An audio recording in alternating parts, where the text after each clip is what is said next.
What is happening, guys? And welcome to the Dynasty WarZone, the People's Dynasty podcast. On this week's show, we're going to talk about guys to sell. We're going to sell quickly. Next episode will be buys, and next episode, Jerry will be back. But since Jerry's not here, I do have a co-host, and he is the co-host or the host of the Dynasty front office. And you may say to yourself, where can I find the Dynasty front office? I'm glad you asked. It's a great question. You can find the Dynasty front office on our channel, our YouTube channel, Dynasty WarZone, our podcast channel, Dynasty WarZone. You're catching this on the player profiler channels, YouTube and podcast. But my co-host is Jesse Schneeman. You can find Jesse on Twitter at JesseDWZ. Jesse, man, thanks for coming back. It's like twice within like the last 6 weeks. Yeah, thanks for having me, Memphis. Uncle Memphis. Uncle Memphis, indeed. Now, I think you may be one of the few guests that are like at my age or at least close. I think I'm older than you. I'm 50. Well, then you are older than me. It's not a runaway victory, but I'm super glad you're on the show with me. Looking forward to talking to some Dynasty sells. Sells are hard this time of the year, and I think you thought that when I sent you the show sheet or the show topic is like, hey man, we're going to be talking about sells, right? Mm-hmm. Yeah. Because it's hard. It's hard to sell veterans literally coming right out of the season. Like veteran selling season is typically week 5 through your championship week. You have to be scoring points for people to value them. You have to be. That is very well said, Jesse. You have to be scoring points in order for people to value them. So we're going to get into some sells. If we have time in the hour at the end of the podcast, we are going to discuss the NFL playoffs. What do we think? Maybe like some player props or, this is just going to be a fun little show. Jesse is doing me a solid because don't tell Jerry because he gets the big head, I screwed up. He was like, hey, we're not going till Sunday. I'm like, well, we're going Sunday, but we got to go Wednesday too. But I was like, 2 days, two times in 4 days could be a lot for Jerry. So Jesse is here. Jesse, before we go into the first commercial break, tell us a little bit about what's going on with the Dynasty front office. What have you guys been covering? What are you guys seeing? Tell us about your co-host. The floor is yours. Yeah, thanks, Memphis. So it's the 4 of us, me, Chad Mendoza, Austin Bell, and Mike Casper. Usually Mike Casper, but he works for the U.S. Army, so not always around. But you usually get the 3 of us. We've been, since the season ended, we're now into our rankings lists, and we do like a trade banger of the week every week. But now it's not trade season anymore. It was really, really nice going through trade values through the playoffs and the championship season. That was a lot of fun. But that's kind of over now. You're not going to see a lot of trades in your league, so we're doing prospect profile of the week starting this week. Like I said, we're going through our top 12 lists. We've done wide receivers and running backs. We'll do quarterbacks and tight ends this week, and then starting next week, it's our rookie content. So rookie season's huge for us. We watch a lot of film. We give our own takes. Austin loves to throw the stats at me. I'm a film guy, so we get that kind of back and forth. And then, I don't know, I guess in about a month from now, we'll start making lists. Let me ask you this. This was not on the show sheet, so but I love these spontaneous answers. You can't say Ashton Genty.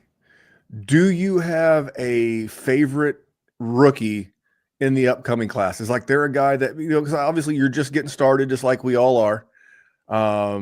At least most of us, we're really diving into this rookie class. Is there a guy so far that's caught your eye that you're like, I'm very intrigued by this guy, or I can't figure out the hype on this guy? Again, not named Ashton Genty. Who's a rookie that's caught your eye in some form or fashion? Sure. Yeah, actually, I was a little disappointed in Caleb Johnson, the running back from. Help me out. Yeah, see how fresh this stuff was. But yeah, I watched it all 22 of him, and I thought a little straight line, not too much wiggle to his game. I mean, if you want to an honest power back, fine, but doesn't really have any long speed, good burst. Surprised that he's been talked about in the top 5 of the rookie draft coming up. So we'll have to see. Landing spots really big, obviously, but just from raw takes, the most intriguing for me, I think, is Travis Hunter.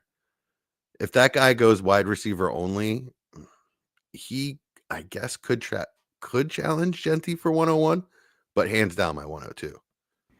Yeah, this is not a good quarterback class, and I'll share mine. I mentioned him a couple, 2-3 weeks ago.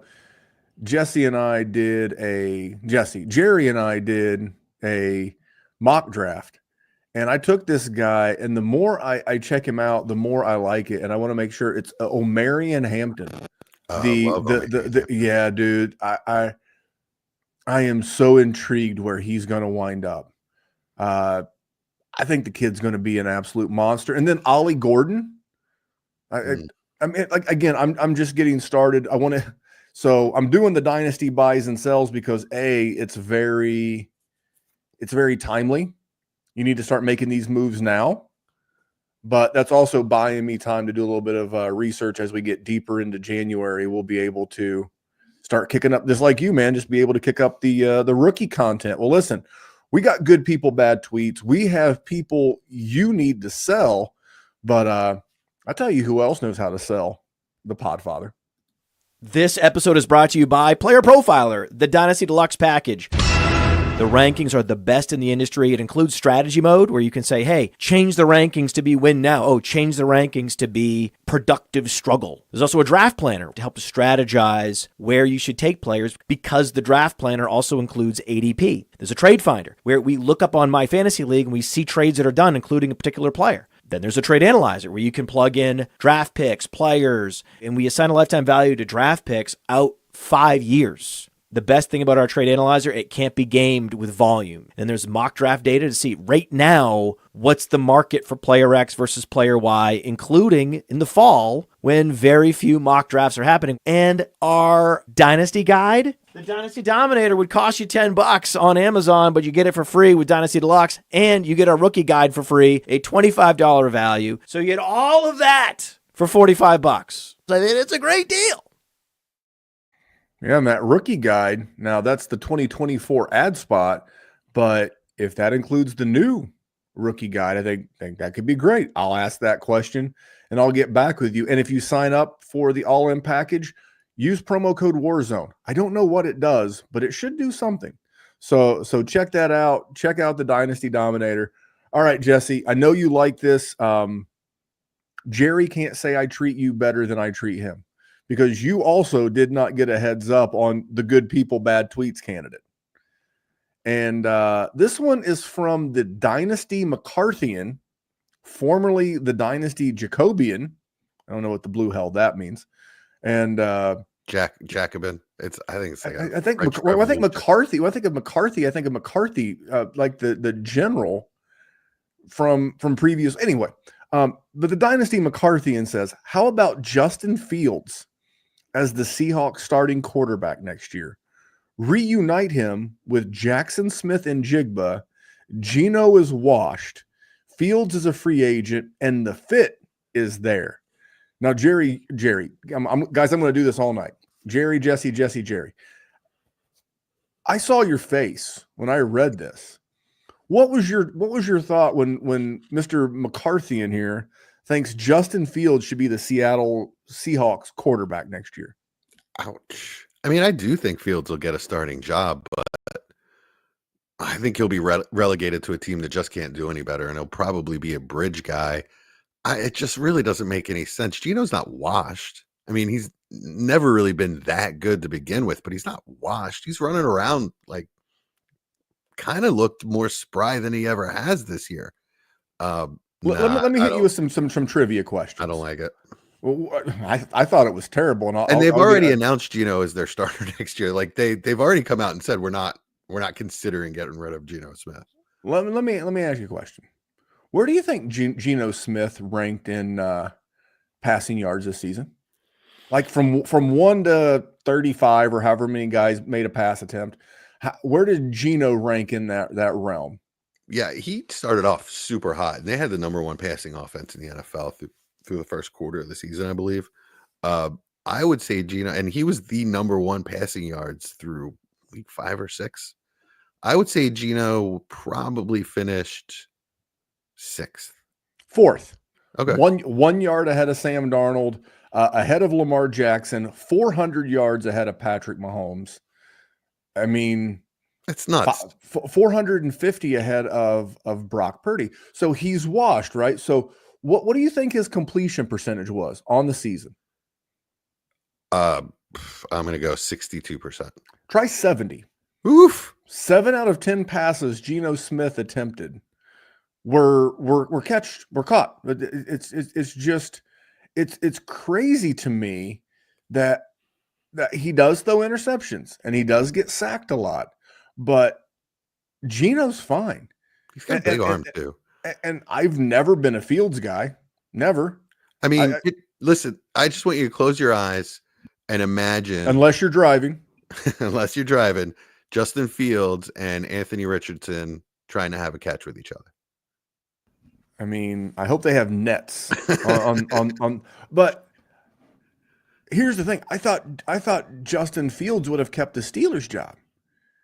And Arthur Smith runs as basic a rudimentary offense as possible. See what happened when defensive coordinators got a long look at Russell Wilson. Talk about washed. At least with Geno, you're going to get a good completion percentage and you're going to get yards. Yes, you're going to get interceptions, but Justin Fields threw interceptions. Yes, you're going to get sacks. Justin Fields took more sacks. So Justin Fields will soon be on his 3rd team for a reason, and Geno's had a good run for a reason.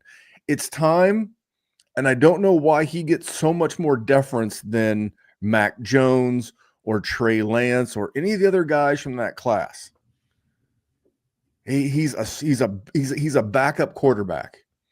What's funny is even though their games are different, his career path is going to be that of Mitch Trubisky. Think about that. Mitch Trubisky's on his 3rd team and he's a backup. Justin Fields would be a fantastic backup in Baltimore for the Ravens.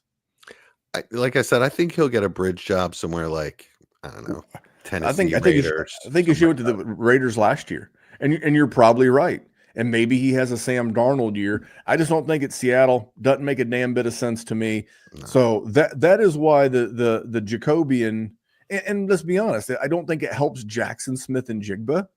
I think it actually hurts him because Justin Fields isn't the accurate passer that Geno Smith is. So we got to give him some Dana White because them's the rules.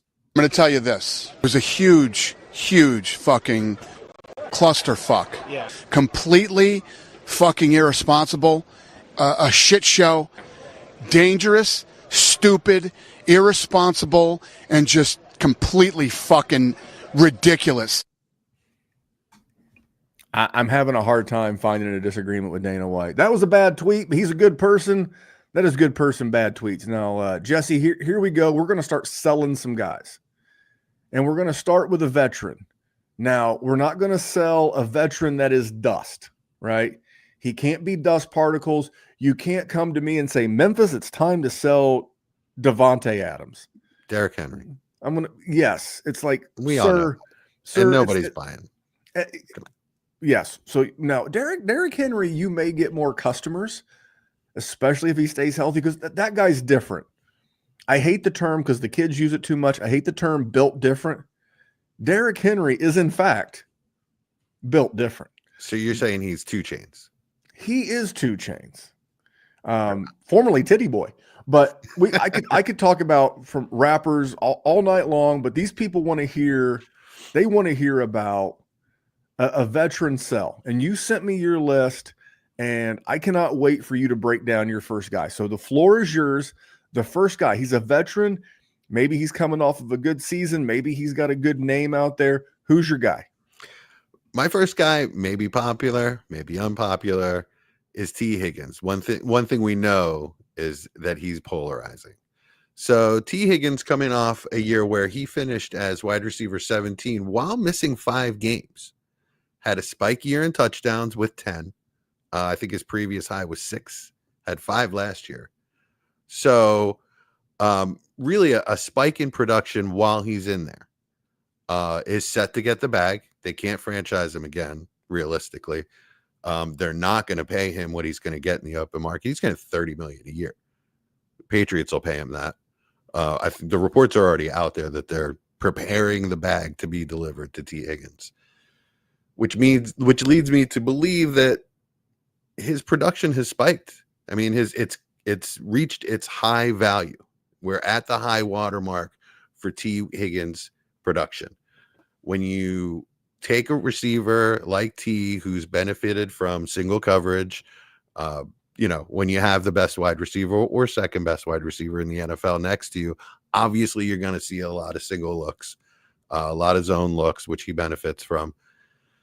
I mean, if you're getting the $30 million a year bag, you're going to be counted as the number one. And sorry, but you're going to get a lot more attention. And the number one reason T. Higgins can't repeat this season or prior seasons is you just can't get better than Burr, right? You can't go to a better situation than what he's in now. He's great. I think the talent is there.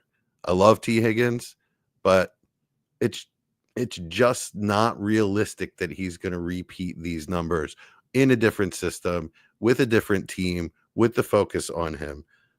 I just don't see it. It's a great time to sell T. Higgins, a great name. I'd expect you to get a mid first plus high to mid second for T. Higgins. I think if you wait until and his season's over, so he's not going to get like an ACL or an Achilles unless he does it in off-season training. He's still a young guy. He'll be 26 this month. So he's coming in right into his super peak. But let me ask you a question. You mentioned it. He played 11 games this year. Yeah. How many targets do you think he had in 11 games? I looked at it earlier. At 73 catches, I think it was somewhere around 110. 104. Okay. So he's already getting basically 10 targets a game. Yeah. How much is that going to go up? And he's the kind of injured that is frustrating because he'll soft tissue.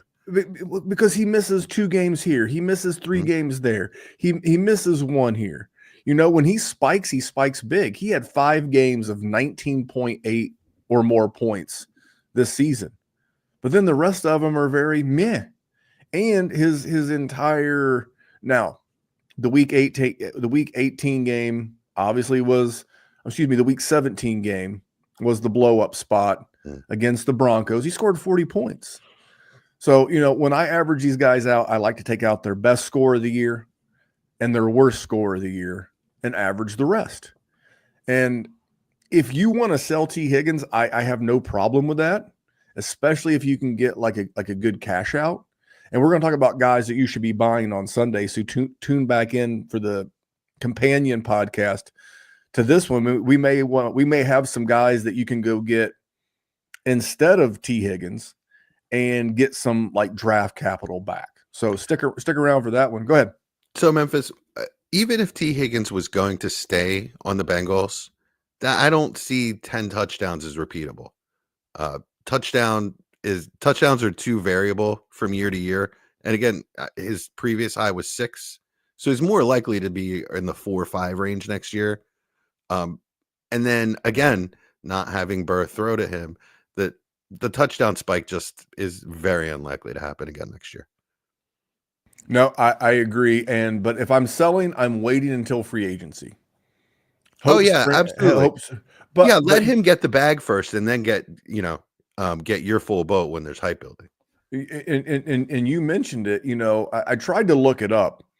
How many wide receivers in the history of the NFL were Robin, right? Because you have Batman and Robin, the Cape Crusaders, the dynamic duo. Jamar Chase is clearly Batman. He commands all the attention. You mentioned this. What happens when T. Higgins has to go from being Robin and now he has to be Batman? He has to be the focal point of the defensive coordinator.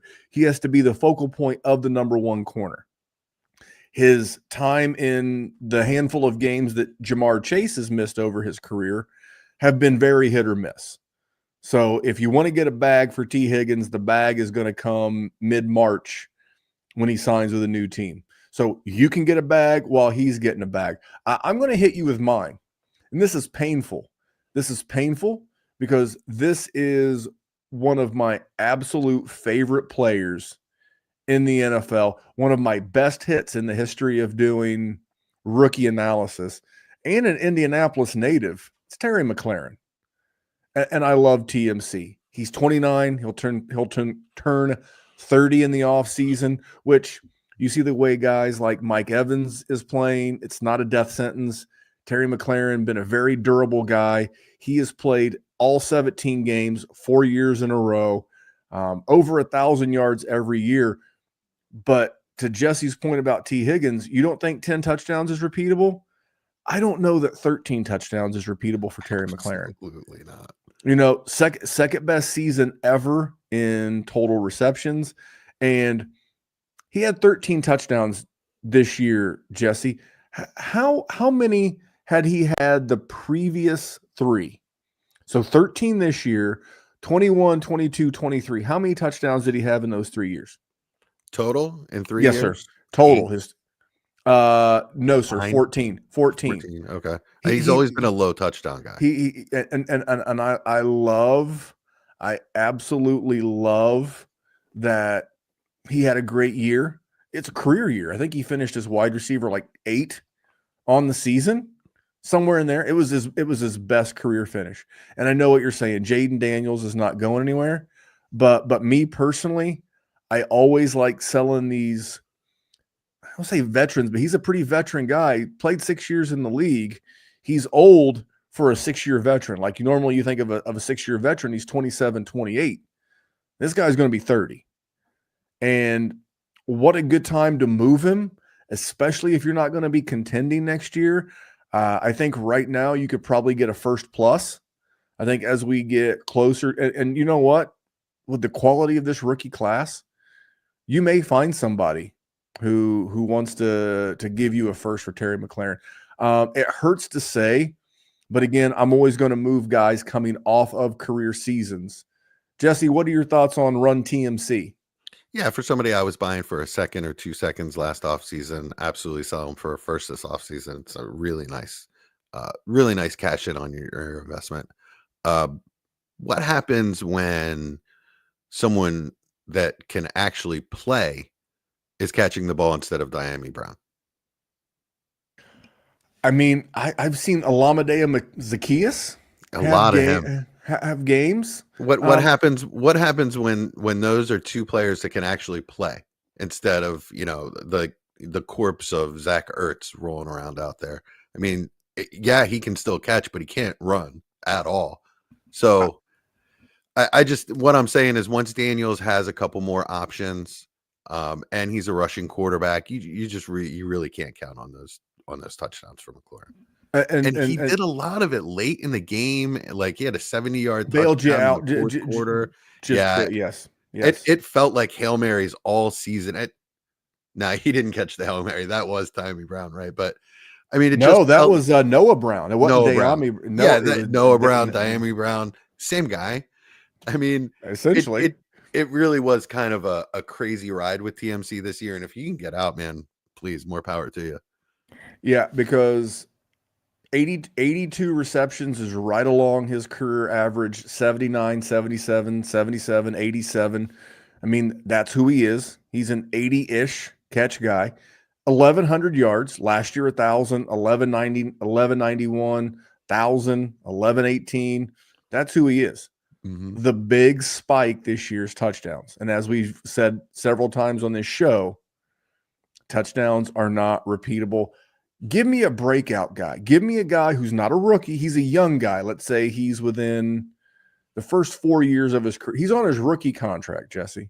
Mm-hmm. Give me a guy on his rookie contract that you are going to be selling this offseason to capitalize before the pin pops the balloon. All right. So speaking of Geno Smith in Seattle, second year breakout, Jackson Smith-Njigba. While I love the talent, and again, speaking of Robins to someone else's Batman, JSN is a superb Robin. He really does a great job as Robin. But when you look at his game, I don't see the Batman traits. I'm sorry, I don't. I don't see the alpha traits in him. I see the alpha traits in DK Metcalf. So I'm going to break down to you what happened in Seattle this year. Their line is trash. Geno Smith was running for his life, and the only thing he could really do is complete the short and intermediate stuff. The what Jackson Smith-Njigba does right, what he does well, is he gets open immediately, right? So that was kind of their entire game plan this year because their line was trash. So assuming their line improves at all, and looking at the history of the NFL, DK Metcalf is an alpha and will return to being the alpha there. And JSN, while I love the talent and, isn't like going to fall off the face of the earth, he's not going to be wide receiver 8 next year, guys.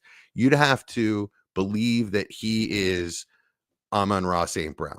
And you'd have to believe that his offense is going to be committed to him, committed to an alpha playing from the slot, right? And how can you really do that when you don't even know who their offensive coordinator is? Ryan Grubb got fired. So I just, to me, rational coaching, it's DK first read, JSN is second guy.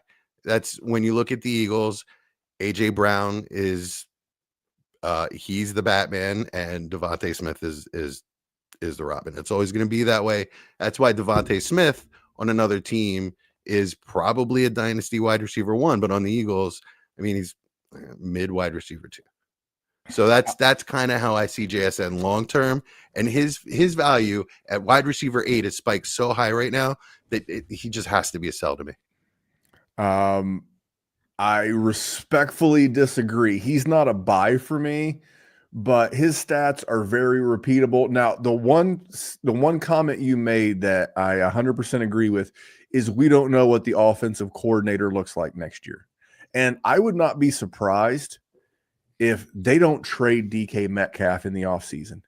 He is such a headache and a pain in the ass for that team. I could see them drafting somebody, maybe signing another guy. No, I like the fact that he did it, he being JSN, he just did it with volume.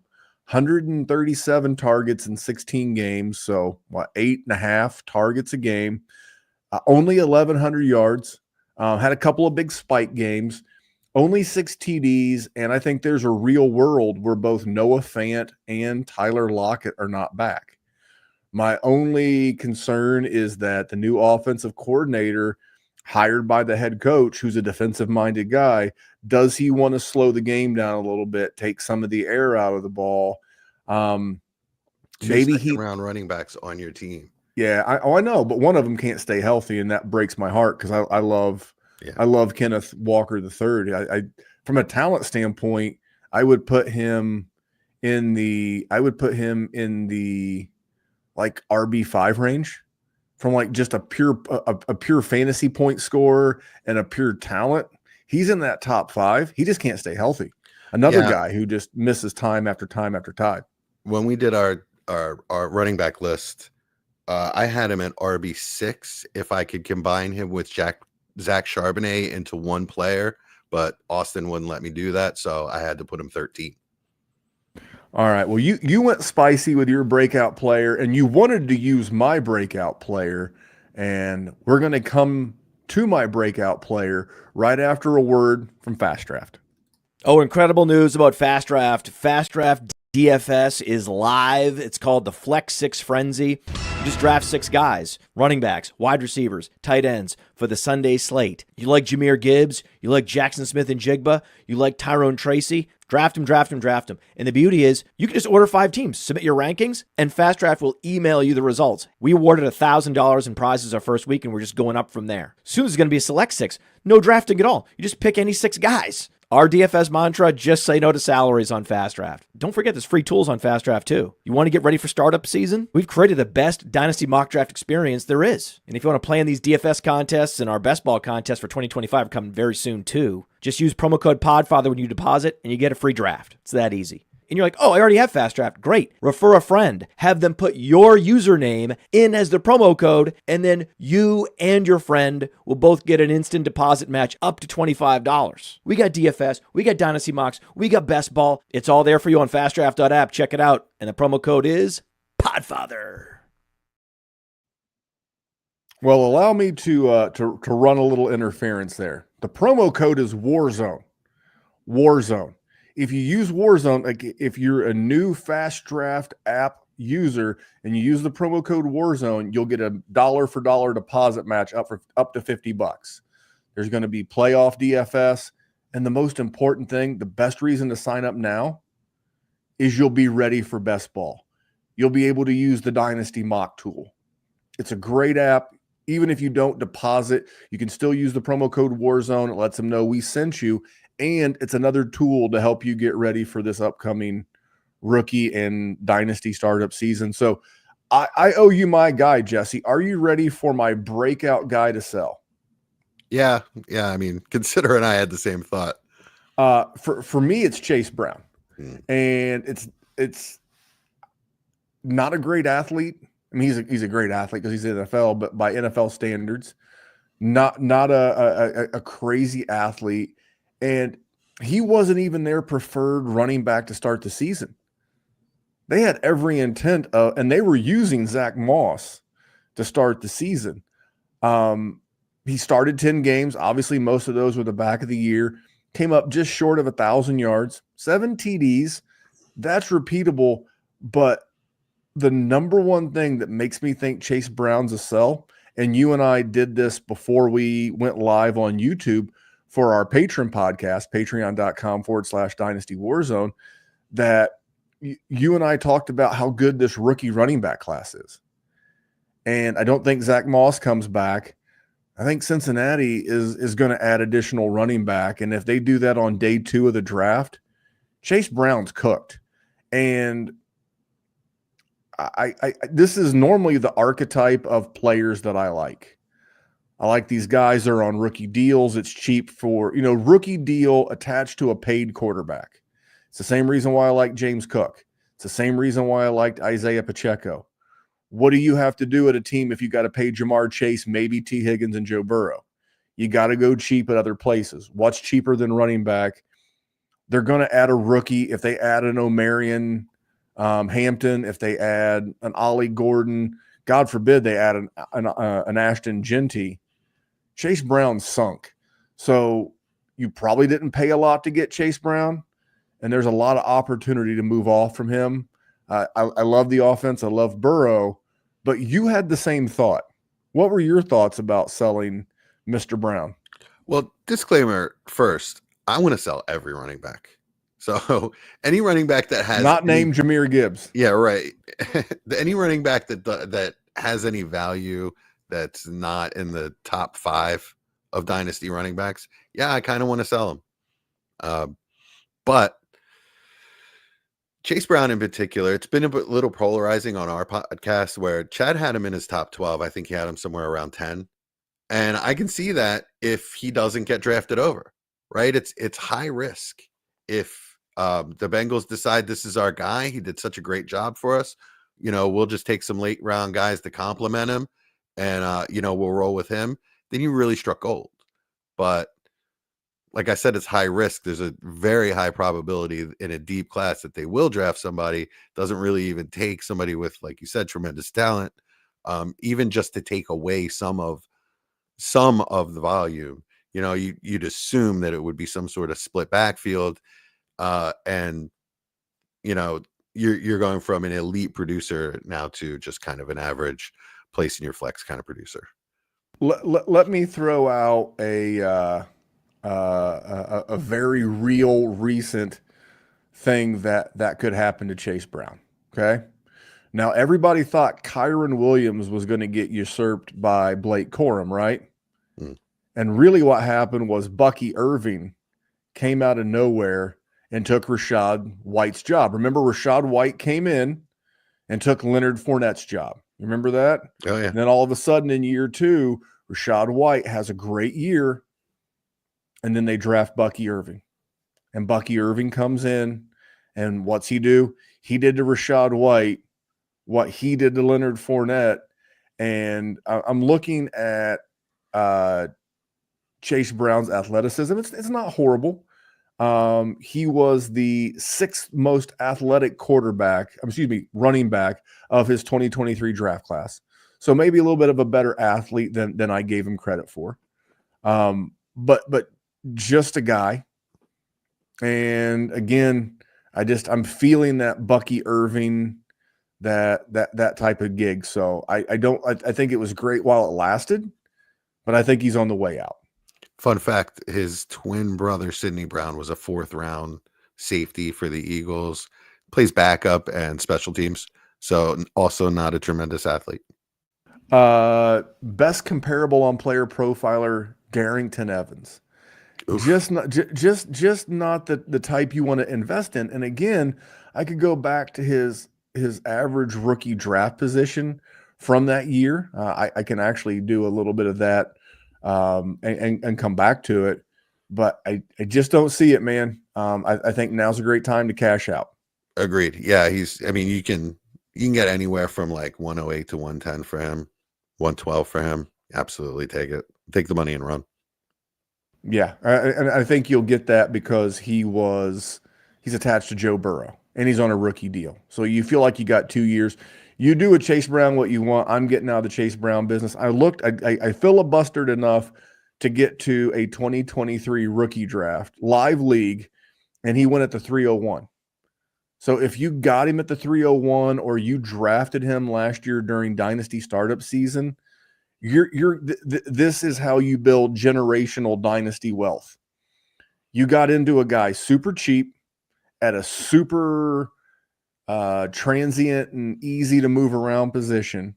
Like, you wouldn't do this if it was a wide receiver. I disagreed with your take on JSN. I'm all about moving these breakout running backs because they're usually here for a short time. They're not here for a long time.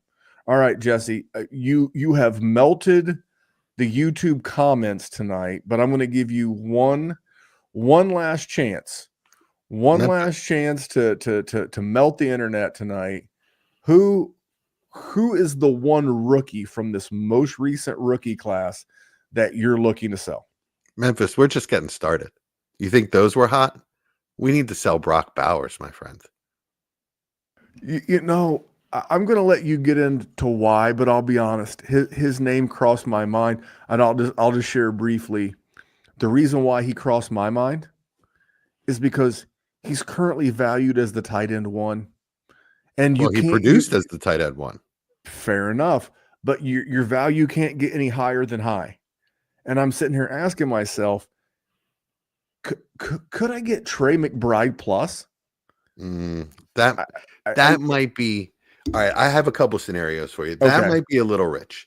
Okay. But what would Jerry call Bowers right now? He's the young hotness. Right? That's my term. The new hotness. The new hotness. The new hotness. That's what he is, man. He is the new hotness. He is everything to everybody right now. So if you play in a tight end premium league, I mean, there's going to be people looking like knocking down your door for Bowers. Just to make my case real quick of why you should trade him. I'm not calling Brock Bowers a bad player. I'm not calling T. Higgins a bad player. I'm not calling JSN a bad player. I love these guys. But when players hit a peak in their value, it is time to trade them. It doesn't mean you can't have them again later. It just means that you can't have them now. What you can get for them is more important than what they'll bring you. Right. So just to give a little history, who was the tight end 1 this time last year? I gotta think it was Hawkinson was in there. Hawkinson was hurt. Okay. Yeah, you're right. He blew out his knee. I don't know. It was Sam Laporta. Sam Laporta was the new hotness this time last year. Right. You could get the world from Sam Laporta in the offseason. And what happened as soon as the season started? Where's Sam Laporta? What happened to Sam Laporta? And his value fell through the floor. He rebounded, had a pretty good season, finished, I think, tight end 8, somewhere around there. I believe it is tight end 8. His value didn't rebound nearly to what, I mean, he's still probably a top 10 or a top 5 dynasty wide receiver, but it's just not like the golden boy, the new hotness that you can get everything for that he was last season. Brock Bowers situation. Yeah, man, he lit the world on fire. 130 targets, over 100 catches, 1,100 yards as a rookie. Love that, right?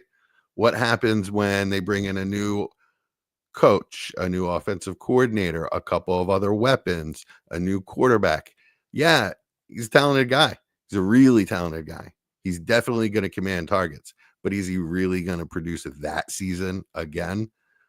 I don't know, man. It seems like it's pretty volume dependent. Even like I said, he's a good player. But let me ask you this, Memphis. Just going to disclose, one of my big offseason buys is TJ Hawkinson. I think he's got all the talent in the world. Price is a little low on him right now. What if I told you, or what if I offered you Drake London and TJ Hawkinson for Bowers? I especially in non-tight end premium, that's certainly a deal. In tight end premium, here's my only thing. I was sitting here looking, and I'm like, how many tight ends would I even want to be in, like, invested like that? And the only one I can see is Trey McBride. I will say Laporta, I went and looked, he got on a bit of a heater late from week 13 on. He was tight end 4, so he kind of heated back up. But I've also seen, I've also seen Jamison Williams command more of that offense.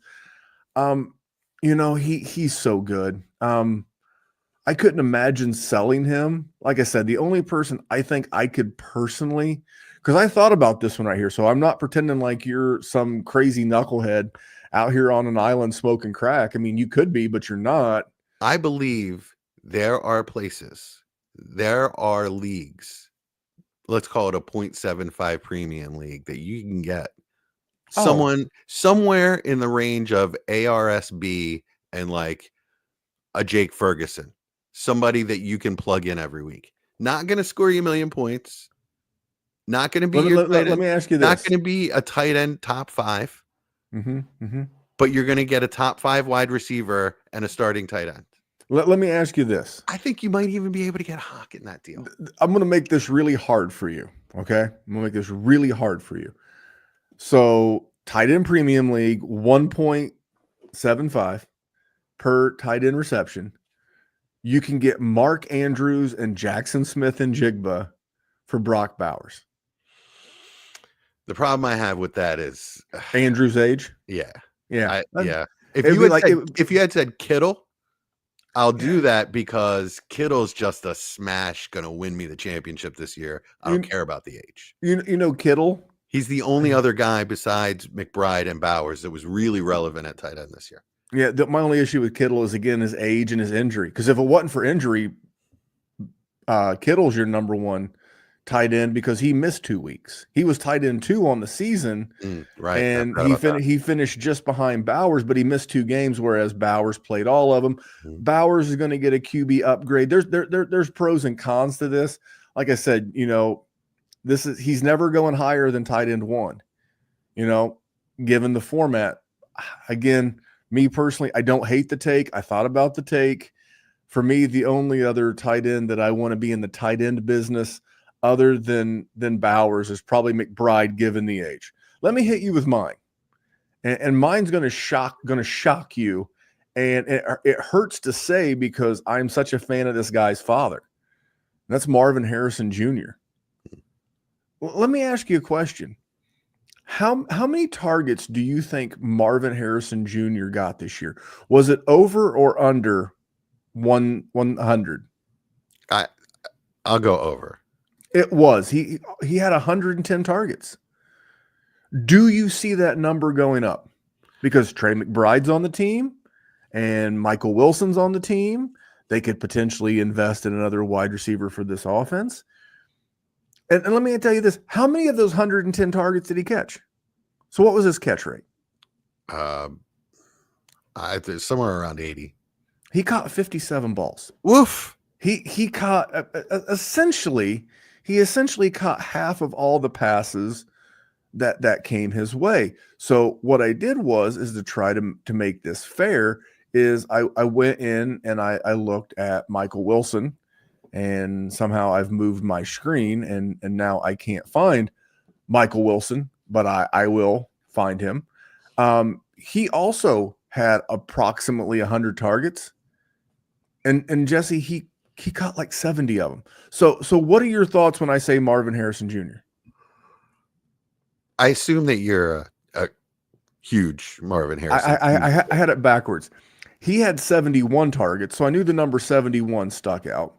He caught 47 of them. So he caught a significantly higher percentage. So Marvin Harrison had 50 some catches. He had 47, almost 50, with significantly less targets. And then we already know the love we have for McBride. I just don't see where the fantasy points come from. I assume you're a Marvin Harrison Sr. fan, being a Colts fan. Yes. Let me just say this before you get going. Marvin Harrison Sr., dad, the smaller of the two, he had 8 straight seasons of 1,000+ receiving yards and double-digit touchdowns. 8 in a row. Everybody talks about this Mike Evans, and good for Mike Evans. God bless. But go to Pro Football Reference, throw in Marvin Harrison Sr. and look at the meat of his career. It's ungodly. Yes, Jesse, you are spot on. This hurts me to say. I am a tremendous Marvin Harrison Sr. fan. Do me a favor. I'll talk about Marvin Harrison Jr. Look up Marvin Harrison Sr.'s rookie year. I want you to look up his stats. So, rookie year for a kid that was supposed to come out polished, supposed to get all of the separation. It didn't really seem to happen. In his defense, he is playing the hardest position to play for a wide receiver in the NFL, and that's outside X. That's pretty much the only thing they did for him. They didn't scheme him open. They didn't move him around. They told him, here you go, son. Get out there and line up. Beat man press. Beat holes in zone. Do it all right from the start. And that's a lot to ask from a 20-year-old. Have you gotten Marvin Harrison's stats up yet? I do, sir. What were his rookie numbers? 64 catches on 118 targets. That's pretty close, isn't it? It's eerily similar, isn't it? It was eerily similar. Let me ask you a question. In year 2, is Peyton Manning walking through that door? Or is it or is his quarterback going to be the exact same? No, his quarterback, unfortunately, is going to be an erratic toddler kind of running around there, slinging it around, and not. They didn't really change the head coach. They didn't change the head coach. Yeah, they didn't. They didn't change the play caller. Yeah, I don't think he's going anywhere either. So let me ask you this: if nothing changes, what changes? I mean, the best case scenario is a squeaky wheel gets the grease. Well, he makes a stink in the offseason. Maybe that helps. The young man, the 20-year-old, improves. The game gets a little slower for him. Not everyone in the world is Brian Thomas Jr., and the game's just whatever. Let me ask you what I mean? Sure, the game's not just easy for everyone. You're talking about someone with an elite work ethic, elite talent, and we'll say elite mentorship in his father. I would bet on him to have a second-year leap as much as I'd bet on anyone. Okay, good, because I have a question for you. Sure. The number. So let's be honest. Everyone's going to be looking for next year's JSN. You may be selling JSN, but everybody's going to be looking for 2025's JSN. That's the rookie wide receiver who underperformed. You know, there may be people who say Keon Coleman. They won't say Keon Coleman. I think the number one rookie wide receiver to get this this mantle this offseason will be Roma Dunze. Mm. Maybe you think it's going to be Marvin Harrison Jr. Let me ask you a question right now. Knowing what you know about the head coach, there's still more variables on the Bears side. Would you rather have more Roma Dunze on your dynasty rosters, or would you rather have more Marvin Harrison Jr.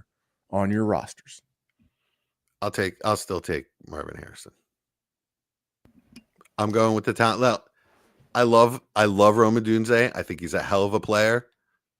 I understand where you're going, because anything can happen with the Bears. There could be anything inside the box. It could even be a boat.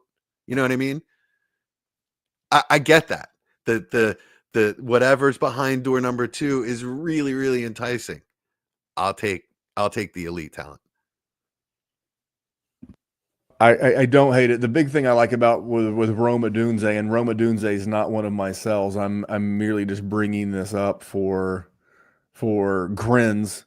I'm pulling up the contract of Keenan Allen because, yes, he is an unrestricted free agent.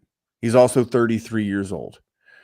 I think a lot of those targets are going to go to Roma Dunze. He's going to be a hot name this offseason. If you believe in the talent, I'm fine with you buying Marvin Harrison Jr. Maybe you can get a dip. I just know that because of his name, his value still holds a bunch. You would get a first plus for him because, again, hope springs eternal.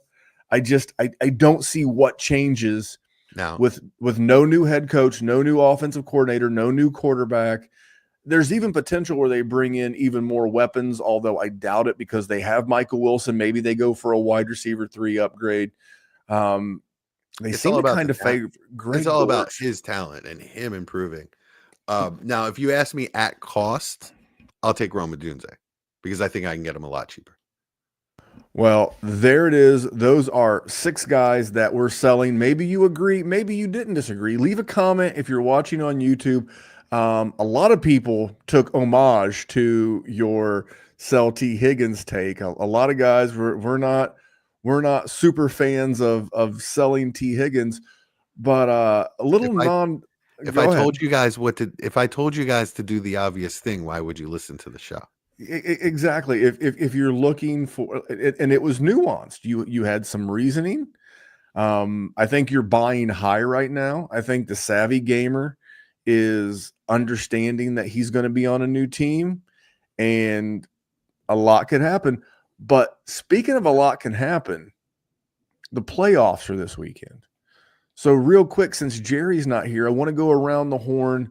Gut reaction. You tell me who you think wins the game, and then I've got the advantage because I'm going second.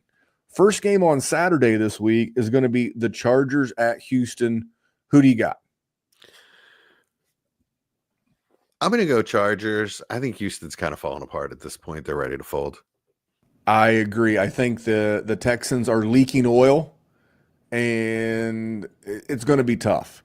I saw someone in the chat when we were talking about T. Higgins. Someone in the YouTube chat said he should sign in Houston. I'm like, perfect. It'll go with Nico Collins and Stephon. Although Stephon Diggs also a free agent. Tank Dell not coming back anytime soon. That's true. Yeah, he's probably not playing next year. Maybe.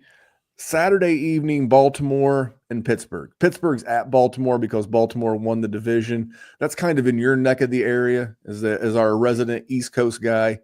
Who you got here? Yeah, that stadium's 15 minutes from my house. I might actually go to that game, so I'm going to go Baltimore. I know the people in this area are not taking the Steelers seriously, which is surprising because the Steelers have bit them in the ass numerous times. But I'm going to go Baltimore. Steelers are kind of limping into the playoffs. I think they're probably the worst playoff team that actually made it. I agree with you, but normally these games are so close. They're usually 3 points one way or the other. We saw how Pittsburgh's defense played against Cincinnati last week. They're also leaking oil in a big time way. I think the Ravens are going to win the game, but I'm not being a negative Nancy. But Lamar Jackson has choked his nuts off in the playoffs many times. This would not be shocking. I don't know that I would pick Steelers to do the outright upset, but I definitely like the 9.5 points with the Steelers. I think that defense will come to play. It's a underdog Mike Tomlin spot. So little gambling nugget there for you. 1 p.m. Sunday, the Broncos of Denver go to Buffalo and take on this is two of my favorite quarterbacks. So I'm obviously going Buffalo, but I'd love to hear your thoughts. I mean, it's been a fun ride with the Broncos this year. One of my co-hosts, Mike Casper, is a big Broncos fan, so it's been fun watching him cheer him on. But let's be real, Bo Nix is cute. Josh Allen is Josh Allen. Josh Allen is my favorite player in the NFL since Steve Smith Sr.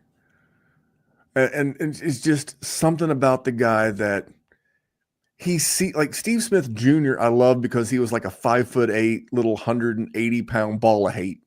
Like he'd whoop teammates' asses, did not care. Yeah. Josh Allen looks like a guy's guy, like the kind of guy that like you'd want to hang out with. You know, he strikes me as the kind of guy who picks up the tab. He always knows where the best spot is. I don't know. Something about the dude. Can't go against my guy Josh Allen, even though I love Sean Payton and I do love Bo Nix. Another game close, and you're an Eagles fan. You're an Eagles fan. You're an Eagles man. I think it's assumed Jalen Hurts is going to play, but they host the Packers. Yeah. So I mean, obviously Eagles for you. Go Birds. Go Birds. This is going to be. I think a lot of these games are going to be blowouts this weekend. Yeah, you haven't gotten to the one close one. Yes, I think the next two games are the best two games. I think the Chargers-Texans is going to be ugly. I think the Ravens-Steelers is going to be ugly. Buffalo's going to be a blowout. I think the Eagles probably blow the doors off Green Bay. They look like absolute crap. Now, there's always upsets, so a lot can happen. These next two games, I think, will be really fun games, and you can tell it in the over-unders of these games. The Sunday night game, we'll be podcasting during this game. The Commanders at the Buccaneers. Yeah, that's going to be a fun game. I'm going to go. God, as an Eagles fan, it hurts me to pick Washington for anything. So I'm going to go Tampa. I'm going to give them a puncher's chance. I'm gonna go Commanders because I've got to pick an upset in here along the way, and it just feels like if this is a close game, it's a 3-point spread, and I did not like what I saw out of the Tampa Bay Buccaneers. 10 point, you're down by 10 points to the Saints at home when the division's on the line. What are you doing? Yeah, Baker's done that a couple times this year and then bounced back. So I think I like Dan Quinn. Really see what he's made of this week. I think I like Dan Quinn more than Todd Bowles, but I don't know. I think but that's why these two are the best two games. And then Monday night football, a game that could be moved to Arizona because of wildfires in Los Angeles. Oh, I hadn't heard that. Yeah, I just saw it before we went live tonight. The Vikings the Vikings are on the road at the Rams. I almost said that the other way around. Over unders 48. The point spread's 1. So essentially, this game's a pick 'em. Kind of the same thing I felt about other teams. The Rams over the last several games have not looked good. Matthew Stafford has not looked good. The only part of the Rams offense that has looked good, the offensive lines looked bad. Kyron Williams, although he gets a ton of volume, not been super efficient. Puka's playing at a high level. Cooper Kupp's not. I think the Vikings are going to come out hungry. I think they were a little embarrassed last week. I don't know that the Rams can bring the kind of pressure Aaron Glenn brought last week, but I think it's going to be a fun game, and what a great way to end the playoff week. I think we're going to endure on Saturday and early Sunday, but I think the two primetime games are going to be really, really good for us. Yeah, this is the game that I'm really looking forward to. I think this is the game of the week. Rams, Vikings. I'm going Vikings. Yeah, I'm with you. I think they're hungry. The Rams haven't looked good on offense or defense. There have been times this year that you could do whatever. The Eagles did whatever they wanted to the Rams defense. So did Buffalo. I mean, they've gotten a little healthier, but if you're a good offense that has more than two options like the Vikings, I think that if they're on their game, they'll just have their way with the Rams. And I don't know that these are in exact order, but what's the most points they've put up since scoring 44 to beat the Bills? So in the 4 games since, what's the most points they've put up in those essentially the final quarter of the season? I mean, they had a 6-point game. I'm gonna go. I don't think they've gotten to 20. It was 25 last week with Jimmy G. Okay. Against the Seattle team that's just throwing it around. And that doesn't count. I mean, so they played the 49ers, won 12-6. It's like a baseball score. Yeah. They beat the Jets 19-9. They beat the Cardinals 13-9. And then last week, while benching a majority of their starters, they lost to the Seahawks 30-25. Again, I don't like the way the offense is playing. I think Minnesota, obviously they wouldn't be playing Minnesota if they'd have won last week, but I think Minnesota coming off of that loss is going to be a tough one. Jesse, we have stretched this to an hour. I appreciate you so much. You're a football diehard, live in Ravens country, Eagles fan, co-host of the Dynasty Front Office, found on the Dynasty WarZone network. What do you want these people to know? When do you stream live? When does your podcast drop? And I say that with a chuckle because that's always my fault. But tell these people a little bit more about the Dynasty Front Office on the way out. Yeah, absolutely. Stream live on YouTube on Thursday nights at 10 o'clock Eastern, and then usually come out on Saturdays wherever you get your podcasts. But if you're subscribed to the Dynasty WarZone podcast, ours just comes along with it. Yeah, and that's the thing. Not only do downloads help, guys, so that's the cool thing about downloads. They cost $0 unless it's like our patron, our patreon.com/Dynasty WarZone. We'll get more into that on Sunday, although we are going to be giving away some orphans. I only know of 4, and that ain't too shabby considering how we have 18 leagues. 12 GMs per league, that's 180 GMs. Now, like yourself, like me, we have multiple, but that's pretty good. That's a pretty good rate, and we'll talk about that next time. But yeah, subscribing to the Dynasty WarZone on YouTube and in podcast form, not only does it ensure that you get Jesse and the gang's show, the Dynasty Front Office, it also helps with our downloads. And, again, I always say that's the freest way. Freest is a word I made up, Jesse, because freest isn't actually a word except on this show. It is the freest way to help Player Profiler, to help the Dynasty WarZone, is just subscribe everywhere. So, Jesse, my man, thank you for jumping on. Last Wednesday of the season did not go to Jerry. It went to Jesse. How about that? Right on, man. Thank you so much for having me on. I really appreciate it. This was a lot of fun, man. No problem. I'll be back in 4 days. I'll be back Sunday night. We'll be podcasting live during the Commanders and the Tampa Bay game, and we'll be talking Dynasty buys. I think buys are more fun this time of the year. I got some sneaky under the cover ones. Jerry already has the topic, so if he's not prepared, that's on him. Tune back in Sunday night. Then we're getting into the rookie content. Subscribe everywhere. You won't miss anything. Jesse, last chance. Any parting words? Go Birds. Go Birds. And we're going to get out of here. Watch Squid Games 2. That's what I'm about to go do. He's going to go watch Squid Games. I'm going to go edit a podcast. See you guys. Hey, I want to thank you for being part of this broadcast. If you have any thoughts on it, leave a comment. If you enjoyed it, make sure you leave a like. And if you want to see more shows on the Player Profiler channel, subscribe to it. That's how we know you want more.